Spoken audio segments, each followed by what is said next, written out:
یہ تو رہتے کھاتے وہاں کے پیتے وہاں کے ہیں. ایسے یہ بے ایمان اور بے غیرت لوگ ہیں کہ رہنا یہاں کھانا پینا یہاں جائز ہے.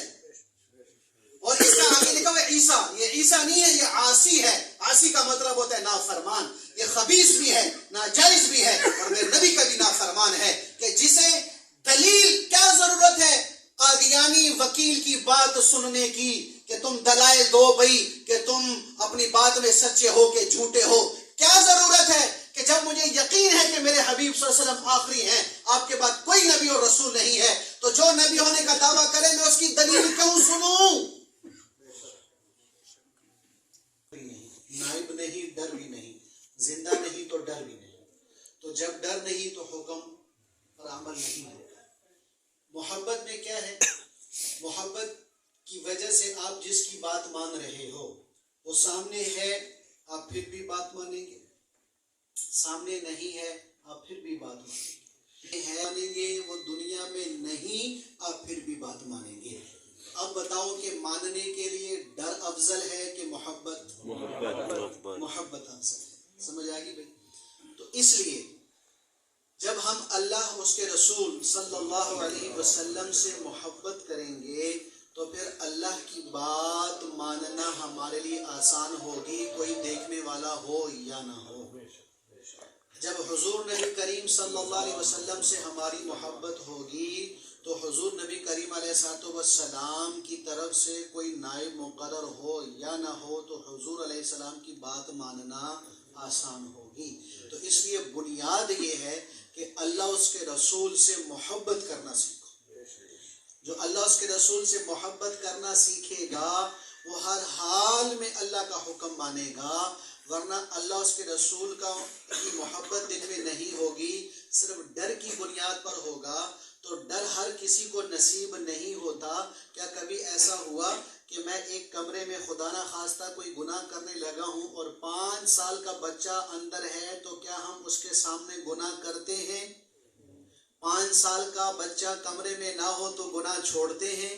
خدا نہ خواستہ نیت ہو تو گناہ ہو جاتا ہے. بنیادی کیا وجہ کہ اللہ کا جو ڈر ہونا چاہیے وہ کیا ڈر کہ میں اللہ کی نگاہ میں ہوں، اللہ مجھے دیکھ رہا ہے، میں اللہ کی آنکھوں سے اوجھل نہیں ہوں، میں اللہ کی علم سے دائیں بائیں نہیں ہوں. یہ مزاج میرا اور آپ کا بننا بہت مشکل ہے. تو اس لیے اعلیٰ درجہ یہ ہے کہ ہم اللہ کی بات مانیں اللہ کی محبت میں، حضور نبی کریم علیہ السلام کی بات مانیں حضور کی محبت میں. تو پھر یہ ذہن میں یا دل میں تصور ہو یا نہ ہو کہ اللہ دیکھ رہا ہے کہ نہیں دیکھ رہا، میں اللہ کی نگاہوں میں ہوں یا نہیں ہوں، تو پھر میرے اور آپ کے لیے گناہوں سے بچنا آسان، نیکی کرنا آسان. کیوں کہ بھئی اللہ مجھے دیکھ رہا ہے، میرا یہ یقین بنا ہے کہ نہیں بنا بات کی بات ہے، میں تو اللہ کی محبت میں یہ کام کر رہا ہوں. حضور نبی کریم علیہ السلام اپنے روزے میں آرام فرما رہے ہیں، میں ان کی نگاہوں میں ہوں یا نہیں ہوں، لیکن میں نے حضور کی محبت میں یہ کام کرنا ہے. تو جب محبت پیدا ہوگی تو پھر اللہ اس کے رسول کی بات ہر جگہ اور ہر حال میں ماننا اور حضور علیہ السلام کی سنت پر ہر جگہ اور ہر حال میں ماننا کیا ہوگا بھائی؟ آسان ہو جائے گا. اتنی بات سمجھ آئے گی؟ اب محبت کیسی ہو؟ محبت کیسی ہو؟ میں صحابہ کی بات نہیں کرتا ورنہ صحابہ نے کس سے بڑے پڑے ہیں. میں یہ 19ویں صدی کے اور یہ 20ویں صدی کے 2 واقعہ چھوٹے سے بیان کرنا چاہتا ہوں کہ محبت کسے کہتے ہیں. ہمارے بہت بڑے بزرگ گزرے ہیں، علامہ ظفر احمد عثمانی صاحب رحمۃ اللہ علیہ، جنہوں نے مشرقی پاکستان بنگلہ دیش میں پاکستان کا جھنڈا لہرایا تھا. جب پاکستان آزاد ہوا تھا نا 1947 میں الگ ہو گیا تھا، تو بنگلہ دیش بھی ہمارے ساتھ تھا، پھر الگ بعد میں ہوا. تو وہاں پر جھنڈا قائد اعظم علیہ رحمہ کے حکم پر علامہ ظفر احمد عثمانی رحمۃ اللہ علیہ نے وہاں لہرایا تھا، اور کراچی میں علامہ شبیر احمد عثمانی رحمۃ اللہ علیہ نے کراچی میں لہرایا تھا.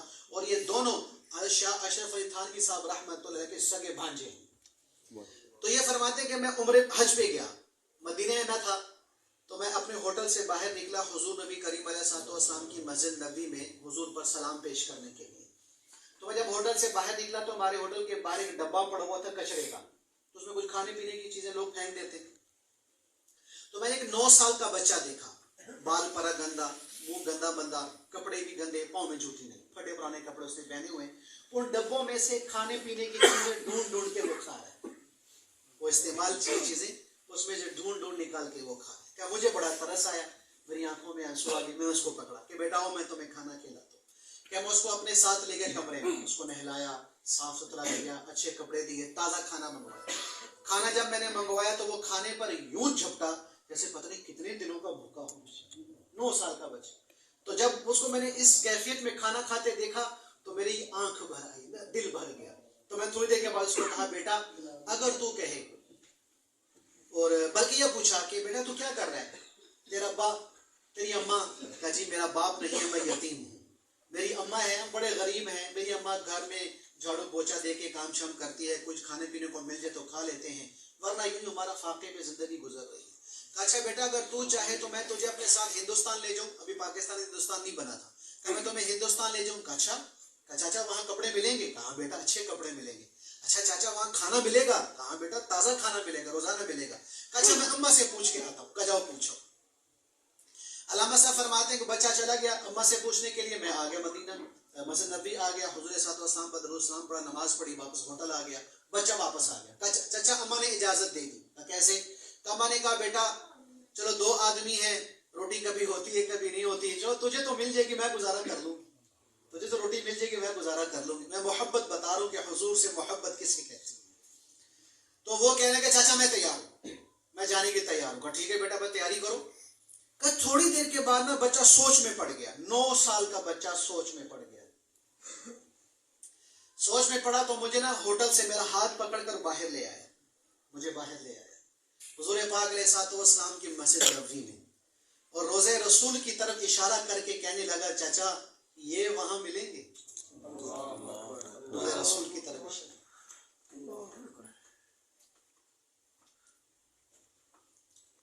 مدینے والے وہاں ملیں گے. علامہ ظفر احمد عثمانی رو پڑے, فرمایا نہیں بیٹا یہ یہی ہیں, ہم تو ان کے دربار میں آتے پیش ہوتے ہیں, سلام کرتے ہیں, یہ وہاں ہوتے تو ہم یہاں کیوں آتے. محبت. اس بچے نے یوں میرا ہاتھ چھڑوایا کہ چچا میں یہیں بھوکا مر جاؤں گا, میں اس روزے والے کو چھوڑ کے نہیں جاؤں گا. یہ محبت پیدا کرے میں اور آپ اپنے اندر, حضور کے ساتھ یہ محبت پیدا کرے. دوسرا واقعہ, ہمارے استاد ہیں وہ بتانے لگے کہ میں ٹیکسی تو میں نے کروائی, تو ٹیکسی کا ڈرائیور بوڑھا تھا, تو میں نے کہیں جانا تھا, مدینے نہیں کہیں جانا تھا میں نے, تو اشارے پہ گاڑی رکی, تو ایک ٹیکسی والا اور آ گیا, اس کے ساتھ سواری نہیں تھی. تو یہ ٹیکسی والا میرے ڈرائیور اس ڈرائیور سے پوچھنے لگا ہاں بھائی کیف الموسم, آج کی دیہاڑی کیسے رہی؟ وہ کہا باہر ٹھنڈی ہے بھائی, کوئی سواری نہیں ملی, آج ایسے ہی گھوم رہا ہوں خالی, کوئی سواری نہیں ملی. تو یہ جو کہتے استاد جی کہنے کا میرا جو ڈرائیور تھا نا وہ کہنے لگا ہاں تو ٹھیک کہہ رہا ہے, سارا دن ایسے ہی گزرا ہمارا, یہ میرے ساتھ بھی پہلی سواری بیٹھی ہے, صبح سے اب بیٹھی ہے. تو اتنی بات ہوگی کہ اشارہ کھلتے کھلتے اشارہ کھل گیا, تو کھلتے کھلتے جو میرا ڈرائیور تھا اس نے اس کو کہا کہ لا تحزن, غم نہ کرنا کہ دہاڑی نہیں لگی, سواری نہیں ملی, آج گھر خالی ہاتھ جاؤں گا, بچے بھوکے سو جائیں گے, گھر والے بھوکے رہیں گے, گھر میں چولہا نہیں جلے گا. فرمایا لا تحزن, غم نہ کرنا, کفا بنا شرفا نحن جوار رسول اللہ صلی اللہ علیہ وسلم, ہمارے لیے یہی عزت کافی ہے کہ ہم حضور صلی اللہ علیہ وسلم کے پڑوسی ہیں, ہمارے لیے یہی عزت کافی ہے. بس اسی پر فخر کرنا, اسی کو عزت سمجھنا, اسی کے لیے فاقے برداشت کرنے پڑے کر دینا, حضور کا پڑوس نہ چھوڑنا. بھائیو یہ محبت مطلوب ہے. جب حضور سے یہ محبت ہوگی تو پھر حضور کی بات پر کٹنا مرنا بھی آسان ہوگا, حضور کی ذات پر بھی کٹنا مرنا آسان ہوگا. ہم کبھی کبھی سوچتے ہیں نا کہ بھی صحابہ نے حضور کے نام پر گردنیں کٹوا دی, نسلیں قربان کروا دی. ایک صحابی ہیں حضرت بشیر ابن عکرمہ, حضرت عکرمہ رضی اللہ عنہ مکہ سے مدینہ تشریف لائے, مکہ سے مدینہ تشریف لائے. بشیر ماں کا انتقال مکہ میں ہو گیا تھا, مدینہ میں ابا کے ساتھ آئے ہیں, 9 سال عمر ہے بشیر ابن عکرمہ رضی اللہ عنہ کی, 9 سال عمر ہے. تو حضور نبی کریم علیہ الصلوۃ والسلام نے صحابہ کی جماعت بنائی کہ جہاد کے لیے جانا ہے. جیسے ہمارے تبلیغ کی جماعت بنتی ہے نا بھی, تو 3 دن لگا کے واپس آ جاتے ہیں. تو جہاد ہے, مرنا ہے, مارنا ہے, زندہ واپس آنے کی کوئی گارنٹی نہیں ہے. تو ان کے ابا نے بھی نام لکھوا دیا کہ یا رسول اللہ میں بھی اس جماعت میں جہاد کے لیے جاؤں گا. بشیر نے کہا ابا آپ نے نام لکھوا دیا, جہاد میں آپ جا رہے ہیں, آپ کا وہاں جا کے شہادت ہو گئی تو میں تو رول جاؤں گا نا, نہ میری ماں رہی نہ میرا باپ رہا, مدینہ میں میرا کوئی جاننے والا نہیں, نہ کوئی رشتہ دار, نہ کوئی لین دین, نہ گھر نہ بار, نہ کھانے پینے کا نظام, میں اکیلا 9 سال کا بچہ, میں مدینے کی گلیوں میں کیا کروں گا. لہٰذا آپ نہ جائیں. ابا نے تسلی دی, بیٹا کوئی بات نہیں, اللہ خیر کرے گا. رات کو یہ سوئے تو بیٹے نے نا اپنا دامن باپ کے دامن کے ساتھ باندھ دیا کہ جب میرا باپ رات کو اٹھے گا نا تو جھٹکے سے میں بھی اٹھ جاؤں گا, تو میں باپ کو روک لوں گا کہ اللہ کے راستے میں نہ جاؤ, کہیں تم شہید نہ ہو جاؤ, مسکین تو پہلے ہوں, یتیم بھی ہو جاؤں گا, بھوکا پیاسا مدینے کی گلیوں میں مر جاؤں گا. ابا رات کو آدھی رات کو اٹھے, آرام سے گرا کھولی اور نکل گئے. حضور پاک علیہ الصلوۃ والسلام نے جہاد کی جماعت تیار کیا تھا, وہاں چلے گئے. اب یہ صبح اٹھے نماز کے وقت, دیکھا ابا نہیں, تو دل کو تسلی دی کہ کوئی بات نہیں, ابا جا چکے ہیں, اب کیا کروں, اب روک تو سکتا نہیں ہوں. خیر وہ لشکر چلا گیا. شام کے وقت اطلاع آئی کہ وہ لشکر واپس آ رہا ہے. بشیر ابن عکرمہ فرماتے ہیں کہ میں مدینہ سے باہر نکلا, ایک بڑے سے ٹیلے پر, چھوٹی سی پہاڑی پہ کھڑا ہو گیا کہ میرا ابا آئے گا, میں اس کا استقبال کروں گا. لیکن اسے کیا پتا کہ یہ پہلے مسکین تھا, اب یتیم ہو چکا ہے, کہ اب اس کے سر پہ جیسے ماں کا سایہ نہیں تھا, اب باپ کا سایہ بھی نہیں رہا. یہ بالکل لا آسرا ہو, بے آسرا ہو گیا ہے, نہ ماں ہے, نہ باپ ہے, نہ بہن, نہ بھائی, کچھ بھی نہیں ہے. خیر سارا لشکر گزر گیا, ابا نظر نہیں آئے. دوڑے دوڑے حضور نبی کریم علیہ الصلوۃ والسلام کے پیچھے چلے گئے. حضور علیہ الصلوۃ والسلام کا چہرہ مبارک ادھر تھا, پیچھے سے یہ قمیض پکڑ کر کھینچی. حضور نے یوں مڑ کے دیکھا, فرمایا ماذا فعل ابی, یا رسول اللہ مجھے میرا ابا نظر نہیں آ رہا, میرا ابا کدھر ہے. حضور نے یوں منہ پھیر لیا. ادھر بشیر آگے, پھر کہا یا رسول اللہ میرا ابا کدھر چھوڑ کے آئے ہیں, میں ابا کی بارے میں پوچھ رہا ہوں, میرا ابا کدھر ہے. حضور نے پھر ادھر منہ پھیر لیا. تیسری مرتبہ سامنے آئے, پھر کہا یا رسول اللہ بتائیں تو صحیح میرا ابا ہے کدھر. فرمایا اللہ کے نبی کی آنکھوں سے آنسو چھلک پڑے.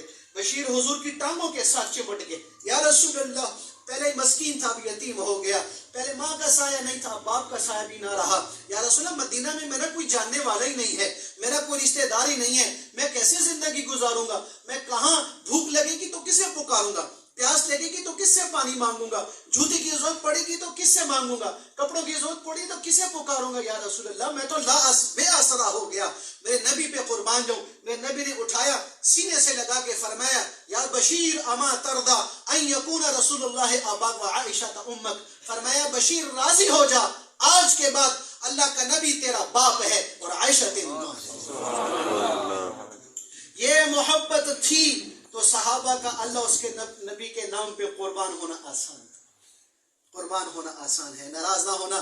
آج ہم حضور کی محبت میں ایک سنت رکھنے کو تیار نہیں, سنت لباس پہننے کو تیار نہیں, سنت اپنانے کو تیار نہیں ہے. لہذا پھر پتہ چلا ہمارے دعوے زبانی ہیں, دل سے نہیں ہیں, زبان کے دعوے ہیں, دل سے نہیں ہے. اور یاد رکھنا قبر کے اندر زبان بند ہوگی, میدان محشر میں زبان بند ہوگی. سب سے پہلے انسان کا جو وجود جو قیامت کے دن بولے گا وہ اس کی ران بولے گی, ران. اس کے بعد پھر پورا وجود اس کا بولے گا.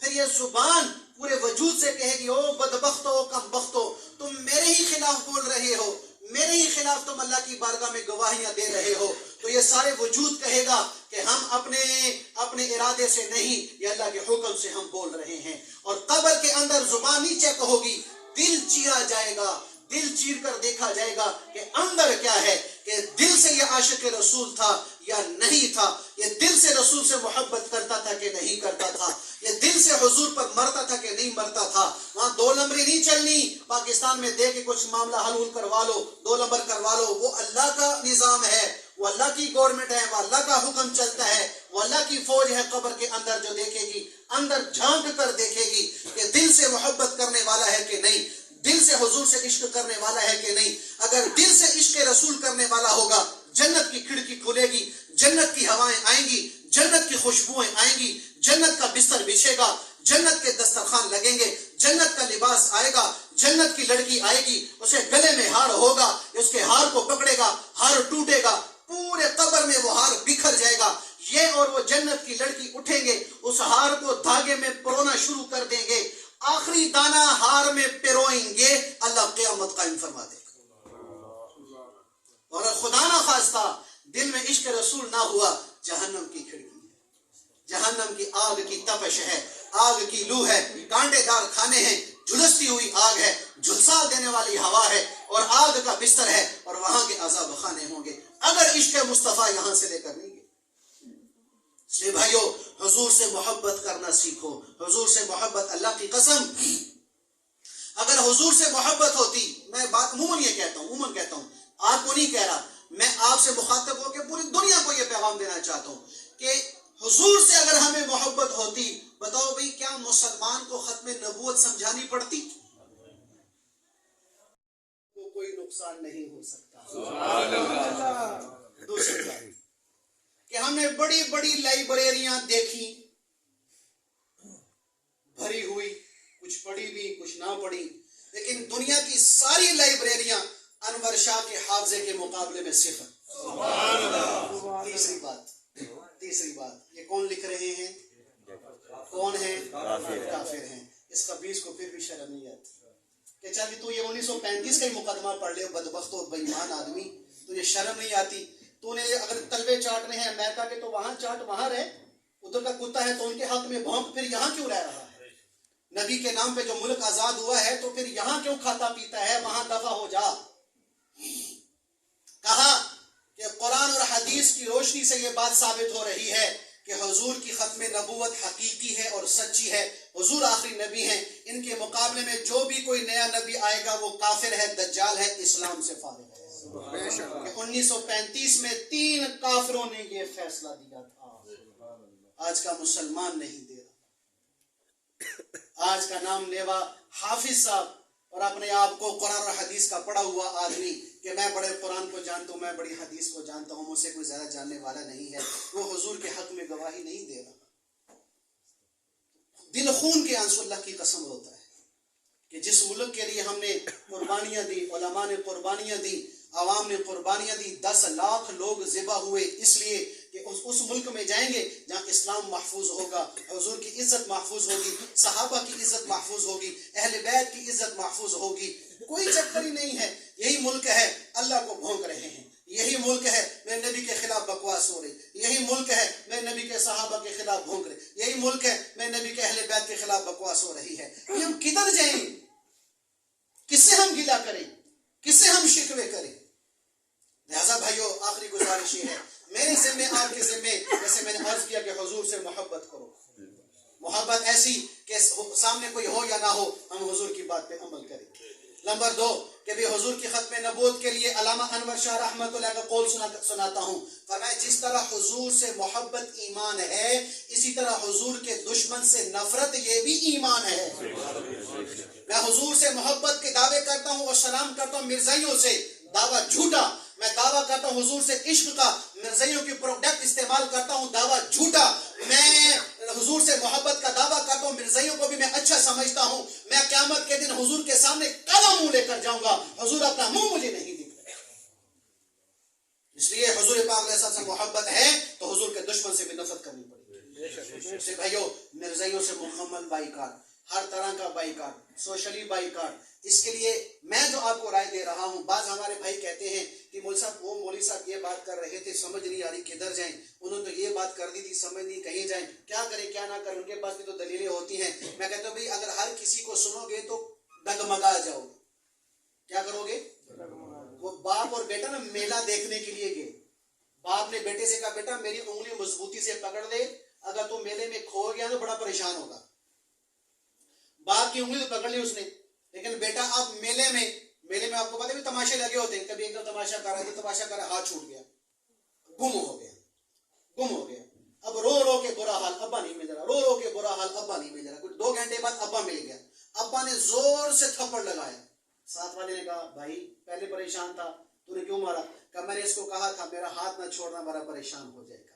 اسے آپ سے کہتا ہوں علماء حق کا ہاتھ نہ چھوڑنا ورنہ پریشان ہو جاؤ. بے شک علماء حق کا ہاتھ نہ چھوڑنا ورنہ دائیں بائیں بھٹک جاؤ, دائیں بائیں چلے جاؤ گے. اس لیے علماء حق کو سنو, علماء حق کے ساتھ جڑو, اور جو ختم نبوت کی محنت ہو رہی ہے اس کے ساتھ جڑو. اللہ کی قسم ختم نبوت کی محنت براہ راست حضور کی ذات کی حفاظت ہے,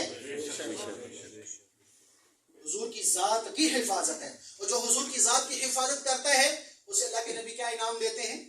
جنگ احد میں اللہ کے نبی کے سامنے ایک صحابی کھڑے, سعد رضی اللہ عنہ, تو اللہ کے نبی کو پیچھے کھڑا کیا اور خود آگے کھڑے اور تیر چلا رہے ہیں. تیر چلا رہے ہیں اور اللہ کے نبی ان کو تیر پکڑا رہے ہیں اور حضور سے کہہ رہے ہیں یا رسول اللہ آپ نیچے رہے، اوپر نہ ہو، کوئی تیر آپ کو لگ نہ جائے، میں آگے کھڑا ہوں. یا حضور کی ذات کی حفاظت ہو رہی ہے. حضور کیا کہہ رہے ہیں؟ اے سعد میرے ماں باپ تجھ پہ قربان ہوں، کافروں کو تیر مار. ہم کہتے ہیں کہ یا رسول اللہ ہمارے ماں باپ آپ پہ قربان ہوں. جو حضور کی ذات کی حفاظت کرتا ہے حضور اس کو انعام دیتے ہیں کہ محمد کے ماں باپ تجھ پہ قربان ہوں. جب یہ حضور کی ختم نبوت کا تحفظ کرو گے، جو ان کے معاونین کے ساتھ تعامل کرو گے، انشاءاللہ اللہ پاک آپ کا آنا بیٹھنا سننا قبول. اللہم صلی علی محمد.